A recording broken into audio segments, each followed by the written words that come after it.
Boa noite. Meu nome é Zilan Costa Silva e aqui é o Jogo do Poder. Essa noite nós vamos falar sobre direito de família.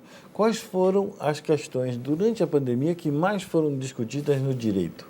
No direito da área familiar, o que é importante e o que causou mais problemas. Nós vamos conversar com o Vitor Macedo, que é advogado especializado na área. Vitor, é um prazer tê-lo aqui no Jogo do Poder. Muito obrigado, Zilan. Para mim também é um grande prazer participar aqui do Jogo do Poder, principalmente para esclarecer alguns temas que são muito relevantes para nós e que todos nós vivenciamos diariamente, né? Todos nós temos família e todos nós sofremos isso pelo menos uma vez na vida. Então, eu, na realidade, sou muito alegre com a minha relação familiar. Eu não sofro, eu sou uma pessoa alegre nesse sentido. E eu espero que o nosso telespectador assim o seja também. Embora eu saiba que essa pandemia deu o que falar sobre relações familiares, e ainda está dando, né? Sim, com certeza, sim, Zilan. E ainda que não sofra, espero também que o telespectador não sofra, mas a gente acompanha algumas relações familiares no nosso entorno que realmente trazem certos tipos de repercussão que precisam ser resolvidos pelo direito. E a gente sabe que o direito ele não só trata daquela matéria legal ali naquele momento, né? O principal aspecto do direito para poder a gente tratar, principalmente quando a gente fala de direito de família, a gente precisa saber das consequências jurídicas, né? O que é que aquilo traz para a sociedade, quais são os impactos e os reflexos. Na realidade, é uma relação problemática, né, em direito de família, ela tem multifacetada. Exatamente. A gente vai ter problemas de natureza psicológica, natureza sociológica, familiar e, obviamente, com seu reflexo no direito. Eu queria começar com um assunto que me chamou muita atenção, que foi a questão das famílias, né, quando começou o processo de isolamento social durante a pandemia, e aí os filhos ficaram com as mães ou com os pais com quem eles moravam, e aí houve uma separação do outro. E aí teve muitos problemas aí? Teve sim, Zilan. E assim, quando você coloca que existem vários aspectos no direito de família, para nós isso dentro da nossa rotina, do nosso dia a dia, nosso cotidiano, isso é algo que a gente tenta muito se afastar, porque a gente sabe que existe uma limitação para o profissional do direito na sua atuação. E é preciso reconhecer isso. Então, assim, eu não posso entender que eu vou resolver o problema psicológico de determinada família ou de determinada pessoa. Nem financeiro, nem psicológico, Exatamente. Nem sociológico. O seu problema seu foco é o problema legal, né? Exatamente. Mas a gente não tem como não se inserir nesse contexto, né? É natural, mas para isso é importante que a gente entenda que existe uma limitação e a gente procure um profissional especializado para poder tratar. Tanto que lá no escritório a gente sempre orienta que para o problema jurídico a gente vai atuar, mas existem algumas outras repercussões que são repercussões de outra natureza e que precisam da atuação de outro profissional, que é muito comum de ter um acompanhamento de um psicólogo. E aí, nesse período de pandemia, quando a gente vê o crescimento desse afastamento das famílias, né, desse contato, porque foi necessário, né, muitos deles não foram por interesse das partes, mas foi o que a situação, que foi de caráter extremamente excepcional, nós que atuamos com direito, nós nunca tínhamos presenciado algo parecido, né, pelo menos... novidade para todo mundo. Exatamente. E o direito por si, né, e eu digo o direito de uma forma ampla, ele teve que se adaptar àquela realidade, junto com as pessoas. Então não dá tempo, com a modificação que o direito de família tem, que é constante, o direito de família tem ainda numa velocidade maior.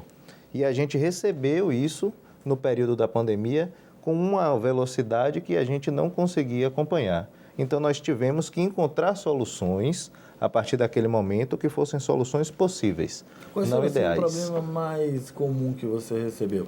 Eu vou falar de um problema que mais preocupou no início, foi a violência familiar interna com famílias ainda estruturadas, ou seja, ainda sem haver o processo de separação e tal. Famílias, teoricamente, da família tradicional. Exatamente. A família tradicional do homem, da mulher e seus filhos. E que na realidade tradicional pode esconder muitas coisas por baixo dentro desse tradicionalismo, né? Desse formalismo. Exatamente. Você percebeu essa questão também? Percebi. E assim, aí nós temos duas grandes faces aqui, né? Nós temos um momento quando a gente trata dessa violência entre adultos, né, que existiu dentro de uma família tradicional, e eu acho que essa violência ela ocorre independente do formato da família. Para quem trabalha hoje com direito de família, isso é algo muito comum, não entender a família no seu formato tradicional, apesar de socialmente ser visto assim, né? O Brasil, por natureza, apesar de propagar de outra forma, o Brasil ele é um país que ele é um país racista, ele é um país muito tradicionalista, é um país que não acredita em outras relações que não sejam casamentárias. Eu não falaria em um país tradicionalista. Eu falaria num país arcaico. Porque é uma noção antiga de uma família que hoje já não é mais nem possível. Sim. Porque hoje a multiplicidade de questões que aparecem, inclusive, com o conhecimento da história, da ciência e do desenvolvimento humano, não permitem mais pensar dessa natureza, dessa forma. É preciso que a gente entenda que o ser humano tem uma natureza complexa e que ele permite arranjos também complexos. Claro. E nada mais natural que a pessoa procure a sua felicidade procurando o melhor arranjo que ele puder encontrar na vida que ele quiser ter. Claro. E no instituto que eu faço parte, que é o IBDFAM, a gente tem um comparativo muito interessante, que a gente utiliza aquela figura antiga que era em preto e branco, que ficava pai, mãe e filho sentadinho na cadeira para a gente tentar reportar o que era a família anterior. E hoje em dia a gente não tem um formato, a gente tem algo muito colorido, porque é multifacetário, você não tem como ter um rosto da família e você tem algo que você não tem bordas. Por quê? Porque você dá uma ideia de liberdade. A família é aquele local onde você consegue se realizar com dignidade, né? A realização do indivíduo. Antigamente a gente tinha a família como um instituto.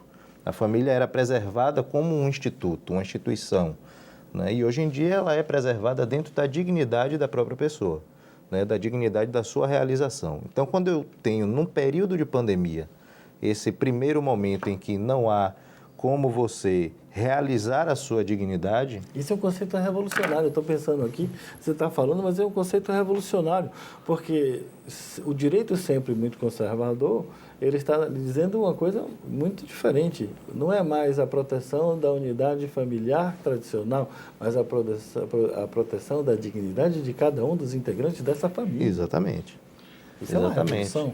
E isso é a revolução porque é um aspecto muito simples, uma forma muito simples de visualizar isso é o próprio casamento, né? Antigamente, quando você precisava se separar, você ia até o judiciário, pedia a famosa separação judicial, ou tinha que comprovar a separação de fato, e você tinha uma conversa com o juiz para poder saber por que você estava se separando e para você justificar que aquela instituição ela não iria mais se manter. Hoje em dia não, basta o pedido de uma das partes e você consegue se divorciar. Por que isso? Porque eu dou muito mais valor à dignidade do indivíduo do que eu dou valor à dignidade da família como instituto. Lembrando a você que nós temos um país com quase 500 anos de existência, que passou por diversos formatos. Claro. Mas o divórcio nós temos desde a década, final da década de 70. Exatamente. Que, aliás, foi um baiano, Carneiro. Exatamente. Nelson Carneiro, não é isso? Exatamente. Que fez o projeto de lei e acabou com a ajuda de grande Orlando Gomes. Claro, e que depois, no momento da emenda constitucional, foi o deputado Sérgio Barradas, né, que encampou isso por coincidência. Mas, assim, o que a gente entende como família hoje é essa realização dessa dignidade, lógico, respeitando todos os limites que advêm dessa relação familiar. Eu não posso também entender que a partir do momento em que a família não é mais uma instituição, eu deixo de ter a proteção de todos os indivíduos. Não, isso são questões diferentes. Você ampliou a proteção. Exatamente. Mas eu dou mais valor também, e isso tem um impacto muito relevante, porque eu dou mais valor também a todos os indivíduos. Porque antigamente você tinha o famoso pater familias, exatamente, que era o chefão. Que, aliás, talvez muitos telespectadores ainda encontrem exemplos na vida entre que o pai é o eixo que manda em tudo. Não é mais assim. Exatamente. Não é mais assim. Não é mais o pater familias. Agora é a comunidade, todos têm direitos iguais, né? Exatamente. E dentro dessa comunidade que todos têm direitos iguais, pode parecer algo muito diferente da nossa realidade, existe um vulnerável ali no meio. O vulnerável dentro daquele contexto é a criança, né? E o adolescente. Então, quando eu tenho um vulnerável dentro desse contexto, aquelas pessoas que estão ali, elas precisam trabalhar para poder proteger aquele vulnerável. Vamos falar dessa tutelar aquele proteção direito. e, sobretudo, como foi influenciada essa proteção durante a pandemia no próximo bloco. Porque você fica dando aula para mim, aí a gente acaba não entrando nos assuntos. Voltamos aqui no Jogo do Poder depois dessas mensagens comerciais. É rapidinho, 1 minuto apenas. Até já.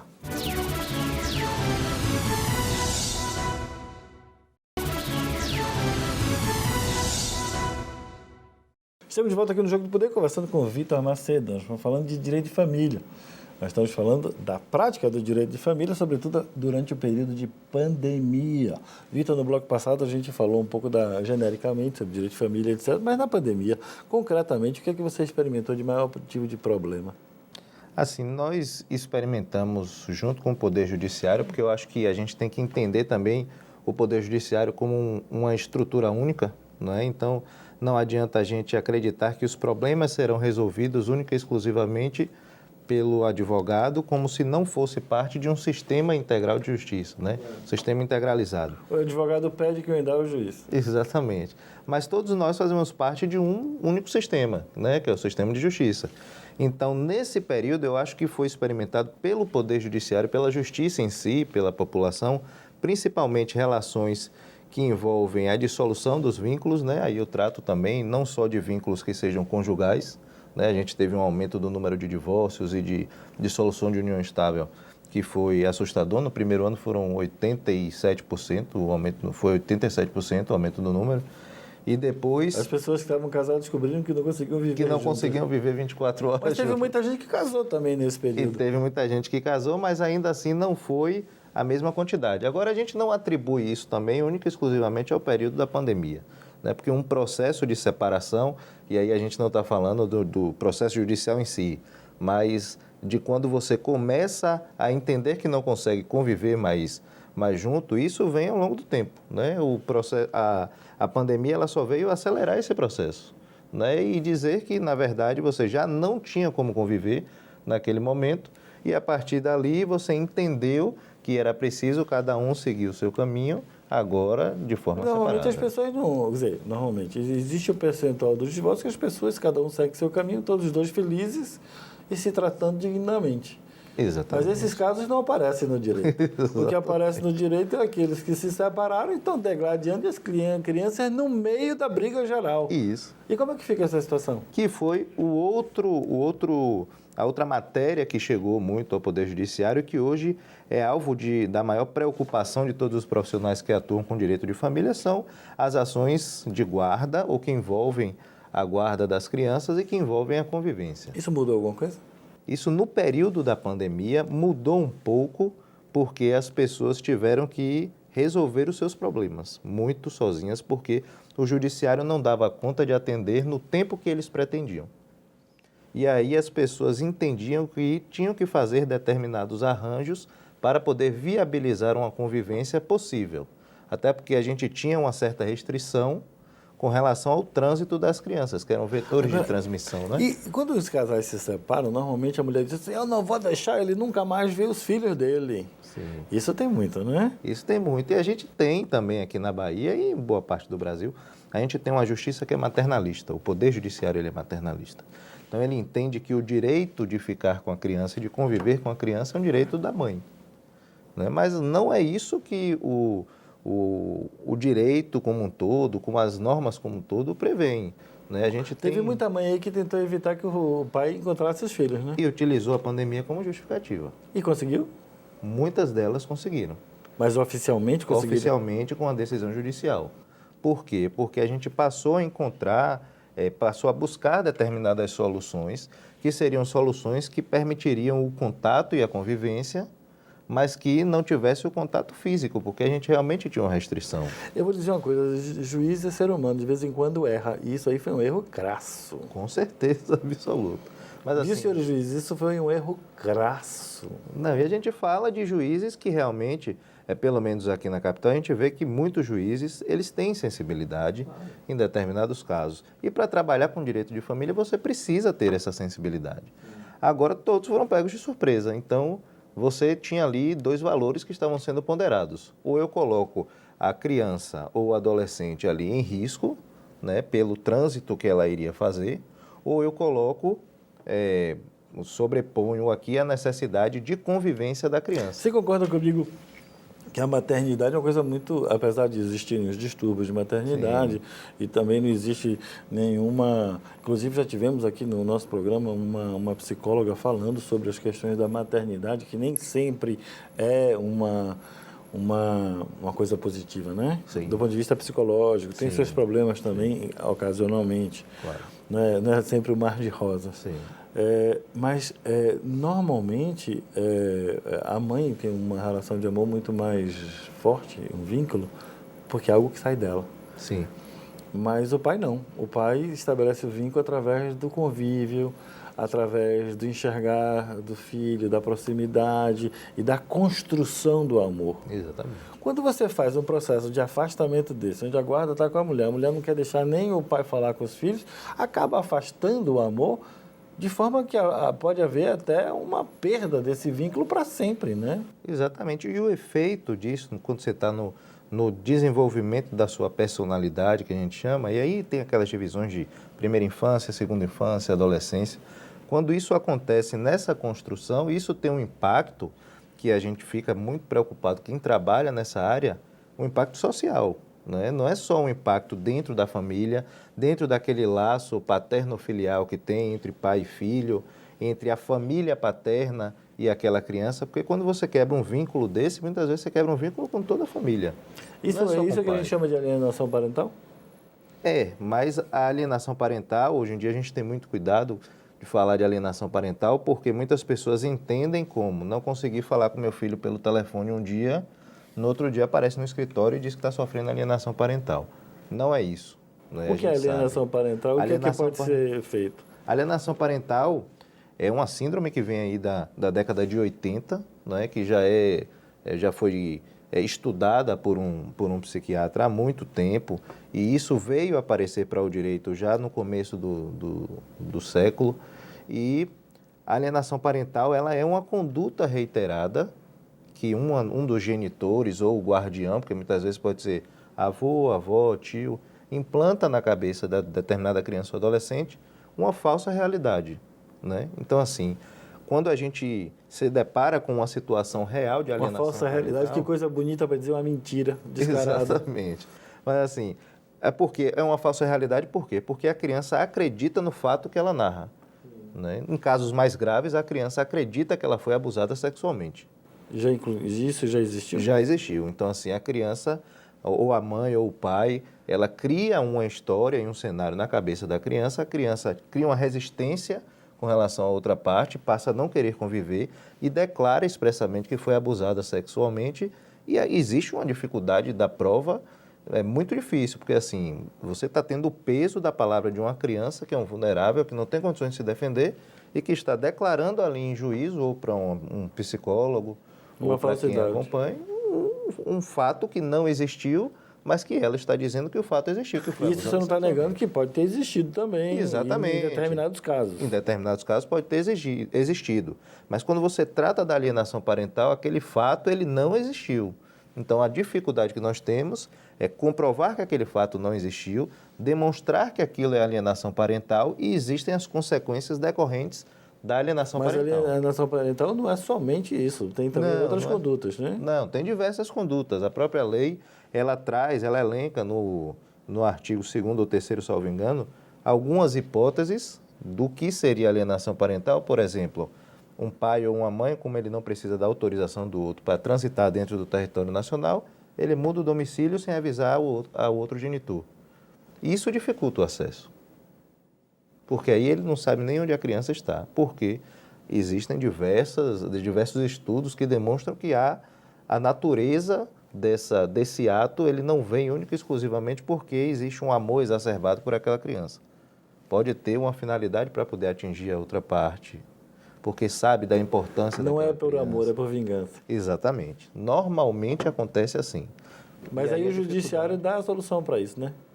Mas você vai falar dessa solução depois dos nossos comerciais. Voltamos aqui no Jogo do Poder depois dessas mensagens rapidinho, 1 minuto apenas, para falar com Vitor Macedo, advogado especialista na área de família. Até já.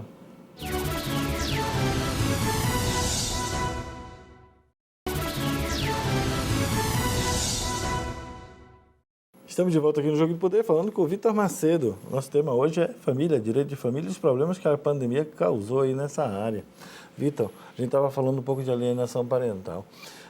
Muitas mães, assim, muitos pais, vamos separar que não são elas, para não dizer que a gente acha que é um ou mais do que o outro. Enfim, um dos cônjuges, um dos parentes, aliena o outro. E aí o outro, defendendo-se, vai à justiça e obtém uma decisão favorável para si. E o outro não cumpre. Simplesmente diz, justiça nada, quem manda na minha casa sou eu. E aí? Isso é muito comum, né? É muito comum e nos processos que envolvem guarda e direito de convivência, a gente tem um grande inimigo que é o tempo, né? Existe o tempo da realidade, que as coisas acontecem, e existe o tempo da justiça. Né? Porque todos assim, nós sabemos o que é isso. Todos nós sabemos o que é isso. E nós enfrentamos a dificuldade do Poder Judiciário diariamente, na pele, todas as pessoas sabem disso, mas até o tempo normal e regular do processo que a gente precisa para formar o convencimento do juiz e formar uma decisão que ela realmente seja uma decisão que tenha uma força vinculante, a gente não tem o mesmo tempo na realidade, porque vamos usar um exemplo aqui que é um exemplo muito comum. Eu tenho um período de convivência de finais de semana alternados. Aí eu consigo obter uma decisão que obrigue a fazer isso. Quando eu consigo uma decisão que obrigue a entregar uma criança num determinado final de semana, vamos supor que aquela parte que detém a guarda da criança diga que não vai entregar em um determinado final de semana. Dificilmente eu vou ter uma medida com uma força de execução para poder coibir a pessoa a cumprir naquele final de semana. Mas muitas vezes a gente diz que é importante o registro, porque quando isso fica reiterado, a gente demonstra que há ali uma conduta ou de alienação parental ou de descumprimento daquela decisão para ter uma outra decisão que tenha mais força. Mas aí a gente enfrenta o problema da credibilidade do judiciário. As pessoas não entendem, pelo menos aqui no Brasil para a gente, qual é a força do Poder Judiciário. O Poder Judiciário Vamos esclarecer isso aqui. Qual é a força do Poder Judiciário? Não, no Brasil, a gente tem essa dificuldade, né? Eu me lembro de um caso muito interessante, eu conversando com um amigo que foi fazer um curso na Inglaterra, e aí ele me disse que lá, eles tratando sobre a força da decisão, ele perguntou, sim, e contra essa decisão cabe recurso? Aí eles não sabiam o que é recurso, porque para eles a decisão do juiz é a decisão do juiz, ela tem que ser cumprida. Aqui no Brasil nós temos diversos recursos para poder tentar reverter aquela decisão. Claro que tem o ponto positivo de poder ser revista a decisão caso haja qualquer tipo de injustiça. Mas a gente tem que entender e a gente tem que trabalhar para ter a credibilidade do Poder Judiciário e aquela decisão ter algum valor. Mas aqui o próprio Poder Judiciário ele não se ajuda, né? Como a gente fala. Vou me refrear de qualquer comentário nesse sentido, que vai ter um programa específico para isso. Pronto. E assim, eu sou uma pessoa que trabalha diariamente com o Poder Judiciário. E a gente sabe que tem determinadas decisões que elas poderiam vir com alguns mecanismos que facilitem o cumprimento daquela ordem. Então, se você não faz isso e você não tem uma decisão, ou muitas vezes os juízes postergam a decisão para um momento futuro, você não tem, no curso do processo, algo que faça a parte entender que existe ali um poder do Estado e que determina que aquilo seja cumprido. Ou seja, em bom português, esculhambou tudo. Esculhamba tudo. E aí, quando você perde essa credibilidade no curso do processo, se eu descumprir uma vez e eu não tenho consequência, eu vou descumprir para o resto da vida. Mas você acha que isso é factível? Porque em algum momento essa decisão vai se estabelecer. Algum momento ela vai se estabelecer, mas se você tem um processo que perdura por 7 anos, 8 anos, como nós temos muito nas ações de guarda. A duração de processo médio no Brasil, telespectador, é de 7 anos. Exato. Qualquer coisa. Se eu der entrada no processo quando o adolescente tinha 12 anos, quando ele completa 18 anos, eu não tenho mais o que fazer porque ele já é maior. Então aí eu tenho que batalhar para a consequência, alguma consequência para a parte que descumpriu a decisão judicial. Mas o interesse em si daquele pai, ou daquela mãe, ou daquele outro familiar que tentou ter acesso àquela criança, ele não existe mais.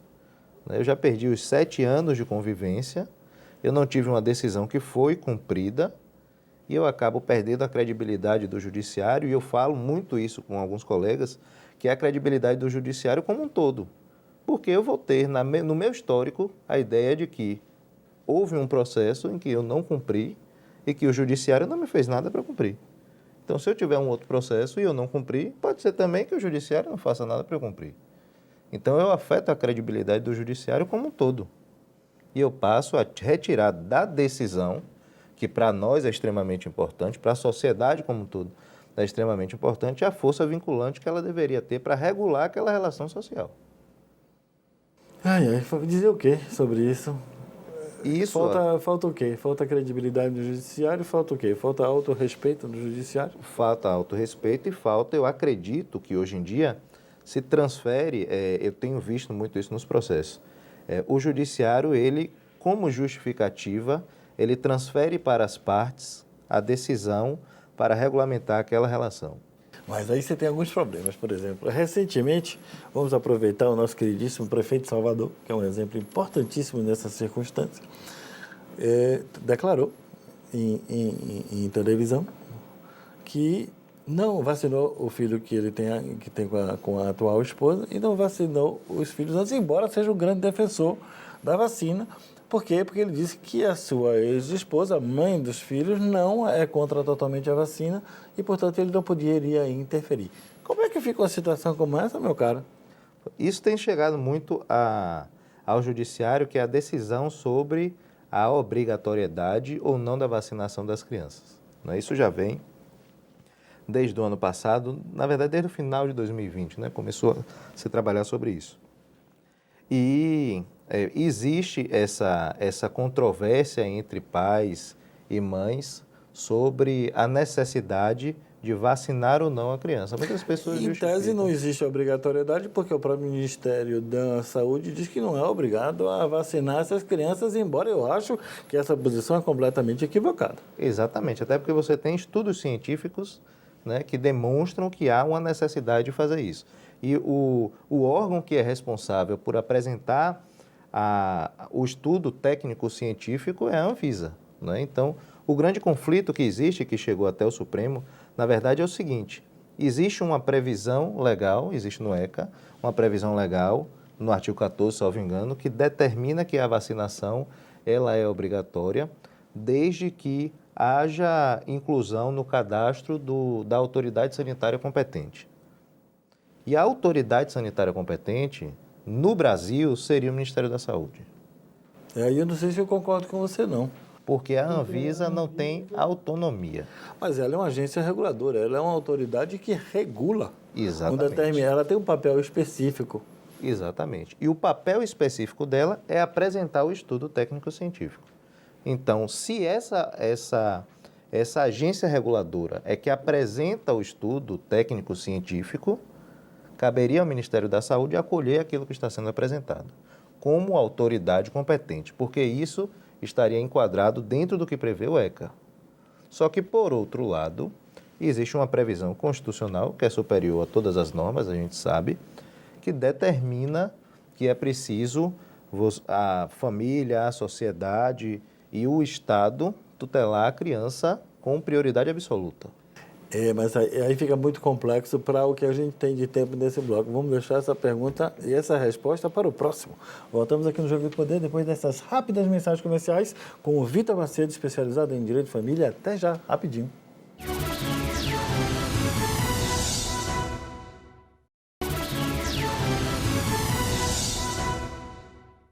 Estamos de volta aqui no Jogo do Poder, conversando com o advogado especialista em Direito de Família, Vitor Macedo. Vitor, no bloco passado nós estamos falando aí da vacinação, onde há vacinação de crianças, onde há a discrepância de opinião entre os cônjuges, entre os pais. Sejam eles vivendo em conjunto ou separado. Sim. Se houver essa desunião de opinião ou de conceito, a gente estava falando no bloco passado sobre as questões da competência da Anvisa, competência do Ministério da Saúde, etc. Mas, havendo, de fato, essa coisa, e um dos pais, o pai ou a mãe, querendo vacinar seu filho, ele deve fazer o quê? Assim, você tem uma resposta imediata, Zila, que é, muitos pais têm feito isso, né? Mas tem que saber da consequência. Muitos pais, na dúvida, levam a criança à vacina, porque depois que você vacina, você só tem que apurar a consequência, né? E dificilmente, pelos estudos que nós temos visto, não tem nenhum prejuízo, né? Ou o prejuízo é mínimo diante do benefício. Isso a gente tem visto. Mas aqueles que devidamente querem solucionar essa questão sem ter nenhuma consequência negativa, eles trazem esse tipo de discussão para o Poder Judiciário. No momento que o Poder Judiciário vai analisar, ele vai analisar, além dessa questão da competência, que foi algo que foi trazido pelo STF, que autorizou a vacinação, mas desde que determinada vacina estivesse no Plano Nacional de Imunização, que não é o caso ainda da vacina contra a Covid, mas nós temos que analisar também aquele artigo 227 da Constituição que eu disse que a criança e o adolescente ele tem que ser tratado como prioridade absoluta pelo Estado, pela família e pela sociedade. O que é que eu quero dizer com isso? Que a partir do momento em que eu tenho a possibilidade de proteger a criança em detrimento de qualquer outra coisa, a criança ou adolescente, eu tenho que proteger aquela criança. E caso eu não faça isso, eu tenho que entender que eu tenho determinadas consequências. E essas consequências, que eu digo pela não vacinação, elas têm previsão tanto de ordem civil, né, que seria uma aplicação de uma multa, no 249 do ECA, ele diz lá que é de 3 a 20 salários mínimos e se houver reincidência, você pode dobrar essa multa. Né? Ou seja, pode ser até 20 mil reais, podendo chegar a 40. Exatamente. Mas o que é importante não é isso não, porque o dinheiro as pessoas acabam pagando. Eu quero saber o seguinte, Exatamente. vai para a cadeia ou não vai? E existe uma responsabilidade criminal. Né? Ou seja, não vacinar os filhos pode gerar cadeia. Exato. Porque mas isso depende também do dano que venha a ser suportado pela criança. Não é o fato de eu não vacinar.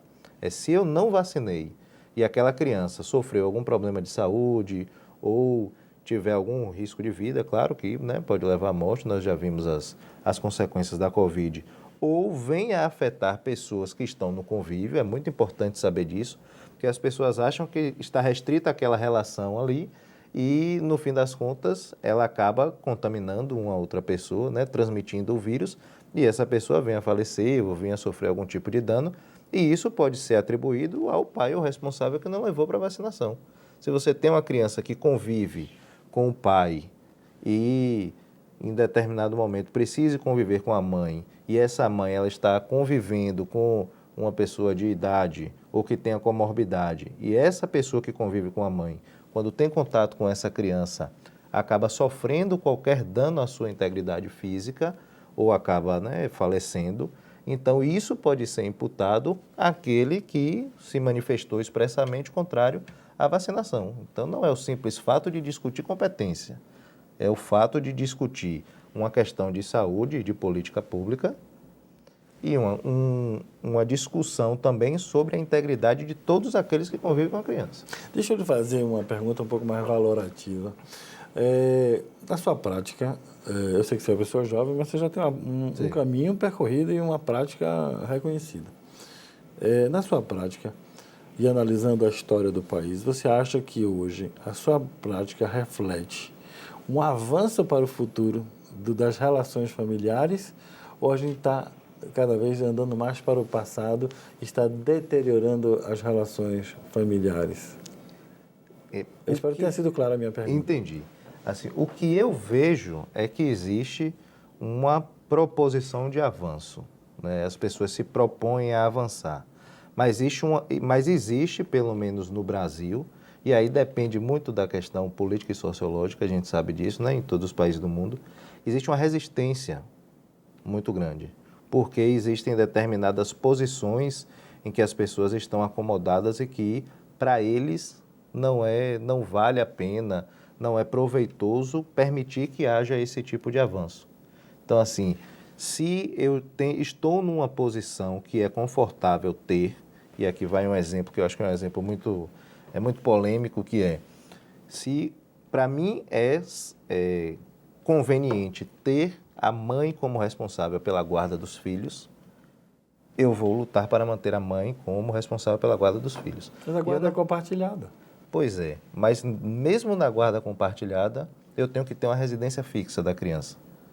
E quem fica com a residência fixa da criança, se você não tem uma estrutura que lhe permita manter aquela criança na sua residência fixa e você sair para trabalhar, você acaba se prejudicando, porque a criança ela precisa de atenção no convívio diário. Sim, mas a mãe também sai para trabalhar. Pois é, mas aí se para mim, que sou pai, se eu prefiro que as mães detenham essa guarda, ainda que ela saia para trabalhar, e para a mãe também é interessante manter essa guarda, para que é que eu vou mexer nesse contexto para poder permitir que haja uma convivência muito mais igualitária? É muito melhor que eu mantenha essa posição como está. Então, apesar de eu ter uma evolução legal, que determina que é preciso haver um equilíbrio na convivência, é muito mais conveniente. As cabeças das pessoas não. O que é mais interessante é o seguinte: o telespectador talvez não perceba isso inicialmente, mas com certeza ao longo da nossa conversa percebe, é que o direito de família, ele é apesar do direito ser normalmente conservador, é hoje o momento, vamos chamar assim, de momento de maior revolução.